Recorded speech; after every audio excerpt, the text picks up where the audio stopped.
খুব খারাপ দিন গিয়েছে, বিগত কয়েকটা দিন অনেক খারাপ। এখন ইনশাল্লাহ ভালো অবস্থায় আছেন। আওয়ামী লীগ খুনি স্বৈরাচারের দল, তাই আমি আবার বিএনপিতে যোগদান করেছি। যদি মরণ থাকে থাকবে বলে 2 ছেলেকে ছাত্র আন্দোলনে পাঠিয়েছিলেন ডিপজল। আমার 2 ছেলে আপনাদের পাশে ছিল, 2 ছেলে পরিশ্রম করেছে। আমি বলেছি যাও, কোনো অসুবিধা নেই, যদি মরণ থাকে থাকবে।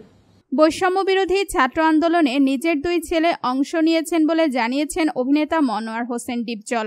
নিজের ফেসবুক থেকে ভিডিও বার্তায় এমনটাই জানান তিনি।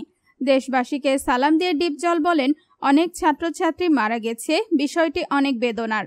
আমার 2 ছেলেও আপনাদের পাশে ছিল। আমি বলেছি তোমরা যাও, কোনো অসুবিধা নাই, যদি মরণ থাকে থাকবে। ডিপজল একসময় বিএনপির রাজনীতির সঙ্গে জড়িত ছিলেন। বিএনপির রাজনীতি করে তাকে কারাবরণ করতে হয়েছে। এরপর দীর্ঘদিন আওয়ামী লীগ ক্ষমতায় থাকলে 2021 সালে আওয়ামী লীগের টিকিট প্রত্যাশা করেন এই অভিনেতা। বিগত কয়েক বছরে বেশ কয়েকবার এমপি হতে চেয়েছিলেন তিনি, তবে তিনি এবার জানিয়েছেন আগে থেকেই তিনি আওয়ামী লীগকে অপছন্দ করতেন। তিনি বলেন, এটা একটা স্বৈরাচারের দল।